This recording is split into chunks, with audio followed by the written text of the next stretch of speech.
மறுநாள் பொழுது விடுகிறது. பணிப்பெண்ணை அழைத்து மன்னர் விசாரிக்கிறார். ராணி வெளியே செல்வது தெரியாமல் என்ன செய்து கொண்டிருந்தாய்? உன் தோலை உரித்தால் இனி தூங்காமல் இருப்பாய்தானே? ஐயோ மன்னா, அப்படி ஏதும் இல்லை.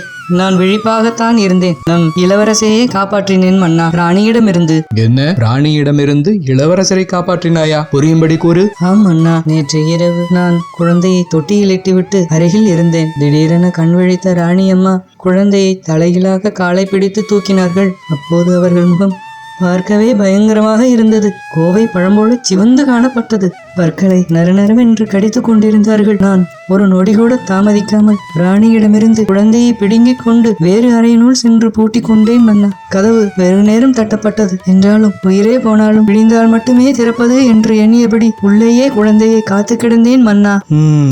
நல்ல வேலை செய்தாய். இது வெளியே தெரியக்கூடாது. நீ செல்லலாம். உத்தரவு மகாராஜா.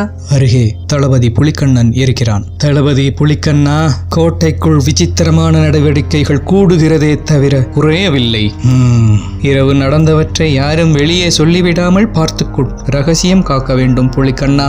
ராஜ ரகசியம் எது? வெளியிட்டால் தலைபோகும் என அறிவர் மகாராஜா. கவலை வேண்டாம். ராணி அம்மாவும் ரகசிய அறையில் பத்திரமாக நம் அரண்மனை வைத்தியர்கள் கண்காணிப்பிலும் நம் வீரர்களின் கட்டுக்காவலிலும் இருக்கிறார்கள். இரவு முழுவதும் நீங்கள் தூங்கவில்லை. நீங்கள் முதலில் இந்த பழரசம் அருந்தி சற்று நிம்மதியாக உறங்குங்கள் அரசே. பழரசம் எடுத்து வா. புலிக்கண்ணன் பழரச கூடுவைகளை எடுத்து கோப்பைகளை நிறைக்கிறான். கூடவே எதையோ ஒன்றை மன்னர் அறியாத வண்ணம் பழரசத்தில் கலந்து விடுகிறான். அடே, எம்மா நேரமா பேசிட்டே இருக்கேன், நீ இப்படி கம்முன்னு இருந்தா என்னடா அர்த்தம்? ஏன்டா இப்படி பாயோட சுருட்டிக்கிட்டு கிடக்க? அரே முத்தா, உடம்பு தூக்கி தூக்கி போடுதுடா. அதனாலதான்டா பாயை போட்டு சுற்றி கட்டி வச்சிருக்கேன். பேசவே பிறக்கணும் இல்லை. அடப்பாவி, சாமியாடிக்கிட்ட கொலை வீசிக்கிட்டு வருவோம்னு போகக்கூட முடியாமல் பண்ணிட்டியாடா. அவன் எங்கே பயந்த எப்படி பயந்தேன்னு நோண்டுவானே. என் வாயும் சும்மா கிடக்காது. வாயை விட்டேன்னா தலை தப்புமாடா. ஏன்டா, உன் கூட நானும் தானாடா வந்தேன். ஒன்ன மாதிரியாடா வீட்டு மூளைக்குள்ளே சுருட்டிக்கிட்டு கிடக்க. நீ இருப்படா, என்னால் இருக்க முடியாது. ஐயா, இங்கே வாங்க வாங்க வாங்க வாங்க வாங்க. எந்திரிக்க முடியலையே, காலெல்லாம் வளவளன்னு இருக்கு. வேணும்னா என்னை கைத்தாங்களா கூட்டிக்கிட்டு போங்கய்யா. டேய், யாருக்கிட்டடா பேசிகிட்டு இருக்க? வெளியே யாருமே இல்லையே. அங்கே வர கோக்கணம் கட்டிட்டு நிற்கிறாரு. பயத்தில் பெண்ணாத்தாம சும்மா இரேண்டா. அடே, அங்கே தான்டா நிற்கிறாரு எங்கள் கோக்கணாண்டி முனுசாமி தாத்தா. அவர் செத்துத்தான் பல வருஷமாச்சேடா. அவர் தான்டா கூப்பிடுறாரு. டேய், பயத்தில் நீயே நம்மளை காட்டி கொடுத்துருவ போல. நீ எங்கேயும் வெளியே வராத, புரியுதா? நான் போய் உனக்கு கஞ்சி கொண்டு வரேன். சாப்பிட்டு கம்முன்னு படு. கஞ்சியை ஊத்துறியா? கொஞ்சம் நஞ்சு இருந்தா ஊற்றி விட்டு போடா.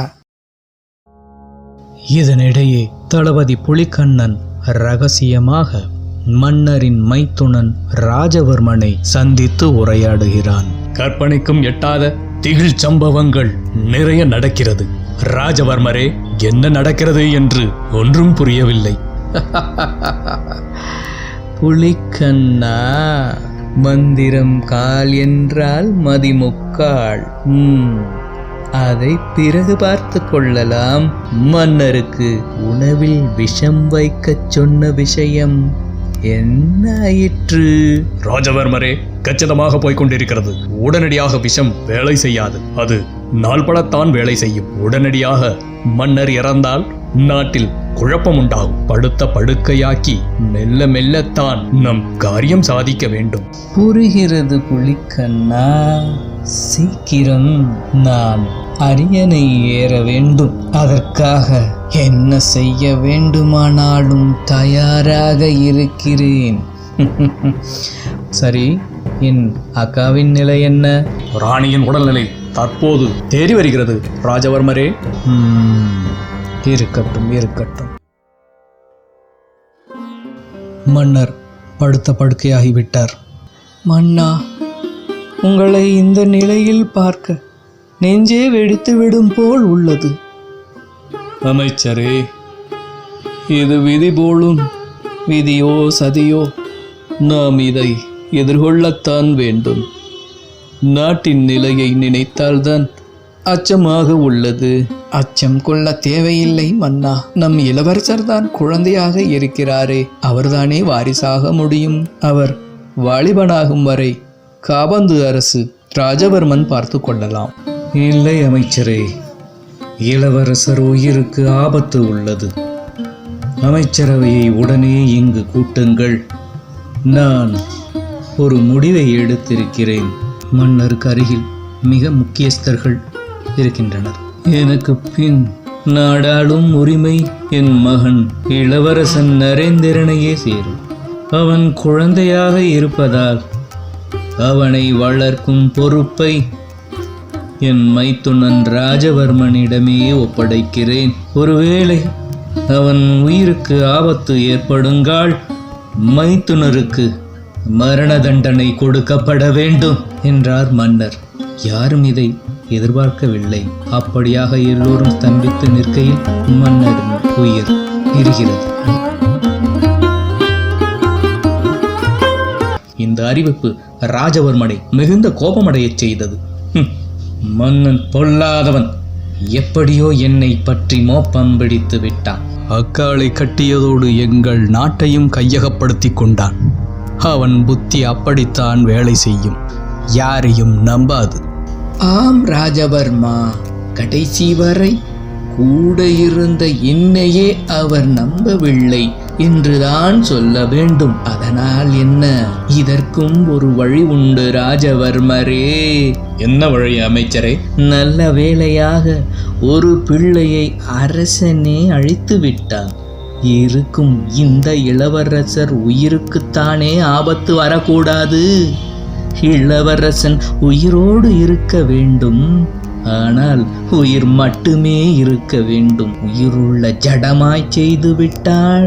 புரியும்படி சொல்லுங்கள் அமைச்சரே.